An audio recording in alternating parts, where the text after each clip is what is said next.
E aí galerinha, tudo bem com vocês? Aqui é o professor Danilo de História. Hoje nós vamos ver um novo capítulo do livro Poliedro. Vamos falar sobre o contexto econômico vivido pelos Estados Unidos após a Primeira Guerra Mundial. Bora lá! Galerinha, antes da crise de 29 estourar, os Estados Unidos já ocupavam o posto de maior economia do mundo. Antes mesmo da Primeira Guerra Mundial, a economia americana já possuía índices que comprovavam essa supremacia, e os eventos da guerra só acentuaram ainda mais a questão de colocar os Estados Unidos como a maior potência econômica internacional. Essa euforia econômica refletia-se na população a partir de um consumismo acelerado, levando as pessoas a comprarem carros e artigos eletrodomésticos de maneira desenfreada. Esse consumismo acabava se apoiando em parte na expansão do crédito que acontecia no país sem nenhum tipo de regulação ou intervenção estatal. A expansão do crédito também cumpria importante papel no financiamento de diferentes atividades econômicas, caracterizando assim um quadro de liberalismo econômico. Então, galerinha, o avanço da economia americana tornou o país responsável pela produção de 42% de todas as mercadorias feitas no mundo. Isso é quase a metade de todas as mercadorias industrializadas consumidas a níveis internacionais. A nação também era a maior credora do mundo e emprestava enormes quantias de dinheiro para as nações europeias que estavam em processo de reconstrução após a Primeira Guerra Mundial, como foi o caso da Inglaterra e da França. No quesito importação, os Estados Unidos eram responsáveis por comprar quase 40% das matérias-primas vendidas pelas 15 principais nações comerciais do mundo. Então, com esse quadro, os Estados Unidos viviam um momento de pleno emprego e rápido crescimento, seja a nível industrial, seja a nível de serviços ou agrícola. Entre 1923 e 29, os Estados Unidos possuíam uma taxa média de desemprego de apenas 4% da população. Já a produção de automóveis no país aumentou 33%. O número de indústrias instaladas no país aumentou cerca de 10%, fazendo com que o faturamento do comércio fosse multiplicado por 5. Por causa do boom econômico e da onda de euforia, as pessoas passaram a investir de maneira intensa no mercado financeiro, disparando a chamada especulação monetária. Durante a década de 20, os investimentos nas ações das empresas lá na Bolsa de Valores de Nova York tiveram saltos altíssimos. Então, segundo essa lógica, o sentido de especulação financeira que eu quero trabalhar aqui com vocês está relacionado com as pessoas que compravam ações de empresas na Bolsa de Valores, esperando que essas empresas fossem valorizadas e lucrassem em seguida através da revenda dessas ações. Esse processo fazia com que os valores das ações aumentassem, pois havia muitos compradores e criava uma falsa sensação de prosperidade. A continuidade desse falso cenário, dessa bolha econômica, como muitos historiadores chamam, de prosperidade financeira, aliada a uma superprodução, acabaram mais tarde resultando em uma profunda crise econômica. É importante notar, galera, que em virtude desse rápido crescimento da economia norte-americana, a década de 20 foi um período de grande euforia econômica e grandes transformações culturais e sociais. Esse período ficou conhecido como Roaring Twenties, ou traduzindo em termos portugueses, ficaria algo como os loucos anos 20. Esse momento da história estadunidense ficou marcado principalmente pelo avanço do consumo de mercadorias, consolidando o chamado American Way of Life, ou seja, o estilo de vida americano. Época de mudança de valores, de libertação da mulher, de festas grandiosas regadas à bebida alcoólica, mesmo diante do contexto da lei seca, a década de 20 ficou conhecida como um período de profundas mudanças no comportamento do norte-americano. A juventude da década de 20, chamada de geração perdida, pelo seu modo de vida alienado e superficial, como eu posso dizer, claramente representada em obras como Rua Principal, Babbitt, ou então o Grant Gatsby, textos construídos durante a década de 20. Ao começar a década de 20, as mulheres de boa parte do mundo ocidental já haviam adquirido o direito de votar, uma conquista do movimento dos sufragistas ainda lá do século XIX. Essa grande mudança ocorreu também dentro da moda e dos costumes sociais. As mulheres dessa década deixaram seus espartilhos de lado e passaram a usar cabelos curtos, pálpebras pintadas de cor escura, lábios com tons avermelhados, vestidos mais decotados e, na altura dos joelhos, meias da cor da pele. As chamadas melindrosas, ou utilizando o termo americano flappers, iam à praia de maiô inteiriço, fumavam em público, dirigiam seu próprio carro e falavam sobre sexo abertamente. O Charleston, que era uma dança vibrante com movimentos rápidos de pernas e braços, acabou contagiando esses jovens. Em festas e reuniões da alta sociedade e do meio intelectual, casais homoafetivos sentiam-se livres para se mostrarem socialmente.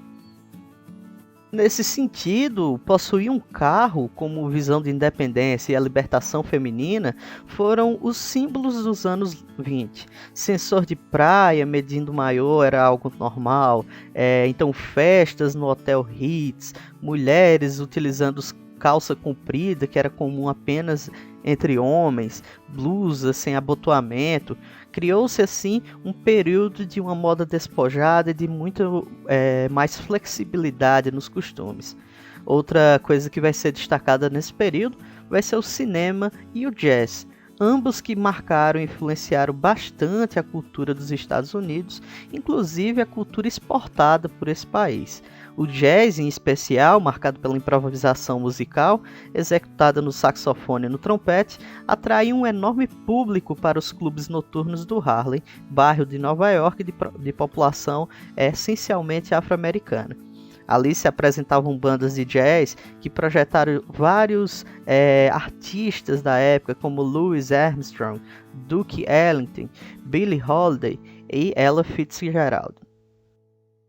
Mas é importante a gente notar que toda essa prosperidade econômica e todas essas transformações culturais e sociais estavam embasadas em fundamentos extremamente frágeis. O crédito desregulado e o crescimento da especulação financeira criaram uma bolha de falsa prosperidade que estava à beira do precipício. A sociedade tornou-se incapaz de perceber o que estava prestes a acontecer.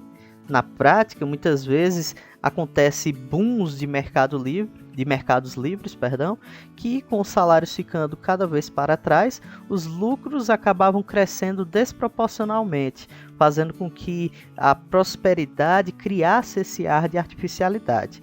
Com a demanda da massa e da mão de obra, acabava não acompanhando esse ritmo de superprodução.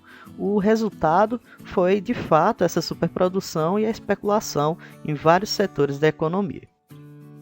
É fato, é claro que nos anos 20 a indústria dos Estados Unidos se expandiu e a produtividade do trabalhador também aumentou. Esse aumento na produção, no entanto, não foi acompanhado de fato com aumentos salariais substanciais, pois os salários permaneceram estagnados. Então, dessa forma, o mercado não teve condições de absorver a quantidade de mercadorias que eram produzidas. Isso abalou profundamente a esperança de rápida prosperidade de muitos que tinham ações em empresas americanas. Milhares de pessoas resolveram então vender as suas ações lá no dia 24 de outubro de 1929, o que ficou conhecido como a Quinta-feira Negra. Nesse dia, mais de 12 milhões de ações foram colocadas à venda, o que deixou o mercado em pânico. Essa situação se estendeu por dias e na segunda-feira do dia 28, mais 33 milhões de ações foram colocadas à venda. Imediatamente o valor dessas ações despencou, fazendo com que bilhões e bilhões de dólares simplesmente desaparecessem nessa lógica da especulação, fazendo com que a economia de fato quebrasse naquele dia e criasse um efeito dominó que se espalharia pelas economias internacionais. Os efeitos dessa crise foram imediatas sentidas lá nos Estados Unidos. E como eu disse, vários outros países que dependiam diretamente do capital norte-americano sofreram também esses efeitos. O período mais crítico foi entre 1929 e 1933. Logo após, os efeitos da crise foram enfraquecendo, principalmente diante de uma nova postura feita pelo Estado norte-americano em relação à economia. Mas, entre as principais consequências internas dessa crise, podemos destacar, por exemplo, a queda de 50% do PIB dos Estados Unidos, o desemprego que disparou, saltando de 4% para 27%, as importações acabaram caindo mais de 70%. Além disso, boa parte dos empréstimos internacionais que estavam segurando as economias de países como a Inglaterra e a França quase que literalmente pararam, fazendo com que, ao mesmo tempo, a produção industrial, a produção de automóveis e o salário mínimo dentro dos Estados Unidos fossem reduzidos a menos da sua metade. Então, como consequência, um sem número de bancos e empresas acabaram declarando falência, fazendo com que criasse mais ainda um estado de desespero entre a população. Milhares de pessoas perderam instantaneamente todo o seu patrimônio, uma vez que ele estava investido nas bolsas de especulação financeira. Muitos apontam esse período como a Grande Depressão, fazendo com que a recessão, o desemprego, a perda de todo o patrimônio e, consequentemente, o estado de desespero da população estadunidense ficasse claro, principalmente diante dessa ausência de reação que foi marcada lá o período entre 1929 até 1933. A maioria dos países que eu citei aqui, Estados Unidos, Inglaterra, França, Japão, entre outros, inclusive o Brasil, teve dificuldade em reduzir esses problemas antes citados. Vale dizer também que esses dados nos dão uma pista do motivo pela qual, mais tarde, algumas das principais ideologias totalizantes, como o fascismo e o nazismo, conseguiram se desenvolver dentro desse quadro de crise durante a década de 30. Então pode-se perceber que a crise de 1920 colocou em xeque a viabilidade das medidas econômicas características do liberalismo econômico, que apontava para um mercado capitalista sendo utilizado como instrumento ideal para alcançar o equilíbrio econômico e social sem a intervenção do Estado. A resposta a essa crise foi encontrada nos Estados Unidos e depois nos demais países do capitalismo ocidental, com o aumento da intervenção do Estado. Aqui nos Estados Unidos, mais especificamente, essa intervenção veio a galope através de um novo acordo, ou seja, de um New Deal, proposto pelo novo presidente norte-americano Franklin Delano Roosevelt. Pessoal, esse New Deal, que foi uma teoria econômica influenciada diretamente lá pelas posturas colocadas pelo economista John Maynard Keynes, que era um economista britânico, e dizia que era necessário uma intervenção do Estado para garantir o bem da população diante dessa realidade de crise. A estratégia de planejamento econômico estatal aproximava o New Deal dos planos quinquenais adotados pela União Soviética, da qual nós vamos falar mais tarde. Na prática, fez com que o Estado investisse do seu próprio dinheiro, ou seja, pegasse todo o dinheiro público e reinvestisse em construções públicas, em obras em larga escala, que evitasse que toda a economia colapsasse diante da falta de salário, do enorme desemprego e garantisse uma dinamização da economia dos Estados Unidos. Então a proposta desse New Deal era ao mesmo tempo enfrentar a crise econômica e a crise social que se instalou.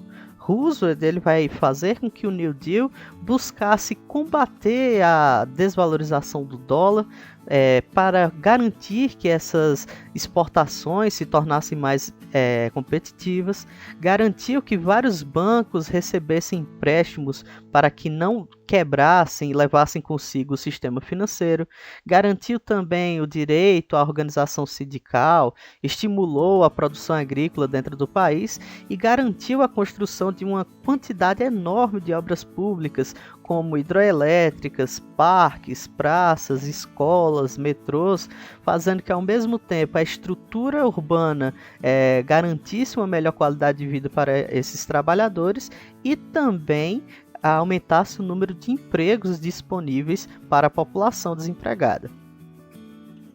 Então, o estímulo à contratação de trabalhadores, buscando uma situação de pleno emprego da população economicamente ativa, e as ações de seguridade social estimularam o consumo da população, já que eles tinham agora salários que pudessem garantir a compra dos seus produtos de desejo ou produtos de consumo, ou mesmo o pagamento de suas necessidades básicas.